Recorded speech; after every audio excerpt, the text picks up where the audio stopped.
I'm from the Virginia Interfaith Center for Public Policy, and on behalf of the Interfaith Center and the Virginia Organizing Project, I want to thank you all so much for attending tonight.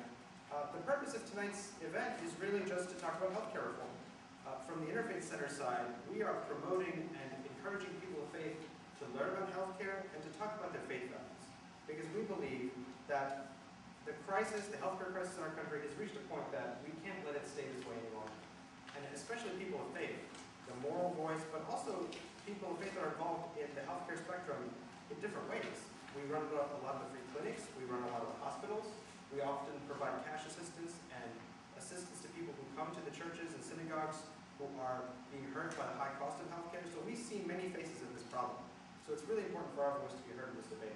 So today we're going to have a couple speakers. First will be Reverend Mary Johns, who's going to talk about faith and healthcare reform. Then we're going to hear from Mr. John McInerney, who's the Health Policy Director at the Commonwealth Institute. He's going to he's going to help update us on what's going on in the healthcare debate. What does the bill look like? What are the things that are being discussed? And answer any questions, because the debate's been moving really fast. I'm sure some people are confused about what exactly is being talked about, what's going to happen. And then the bulk of the time is going to be an open forum. We really want to hear your stories. We want to answer your questions. We want to hear what you think. And that's pretty much it. It's a very simple event. Tammy, do you have anything to add? Yes, and then, first of all, let me, along with Harley, thank you all for coming. I really appreciate you coming out here and supporting us, because it's really important for us to make inform and educate everybody around the healthcare issue, because we want you to take action.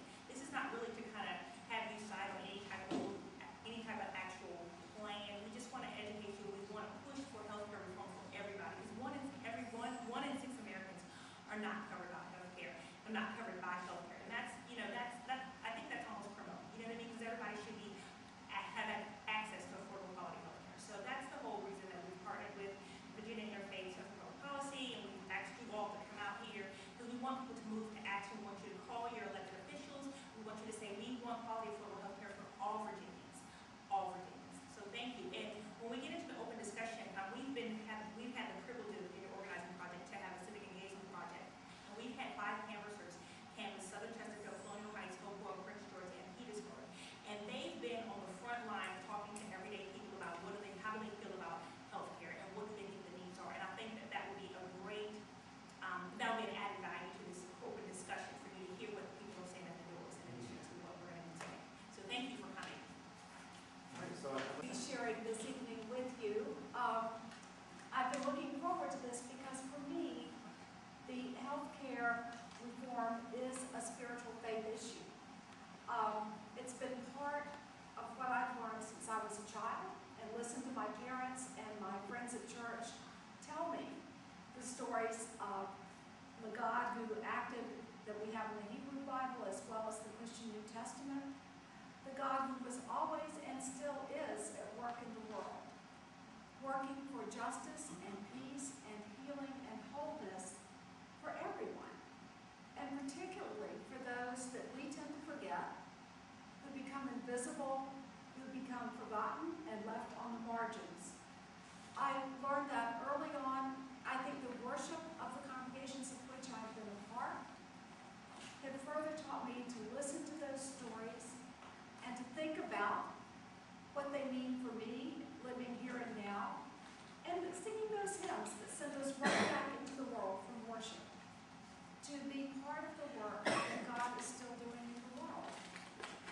I appreciate from my Christian tradition the long history of God's people who recognize that we are called not just to read about the stories, but to become the stories in our time and place, and the channels, the instruments through which God can continue to work and bring justice and compassion, wholeness and healing. I think about all the stories that I've been preaching this summer at my church about the healing miracles of Jesus. Jesus cared a lot about physical well-being as well as spiritual well-being. They're a part and parcel of the wholeness that God intends. And for me, I especially appreciate the work of the Virginia Organizing Project and the Virginia Interfaith Center, because I think the work of listening to people's stories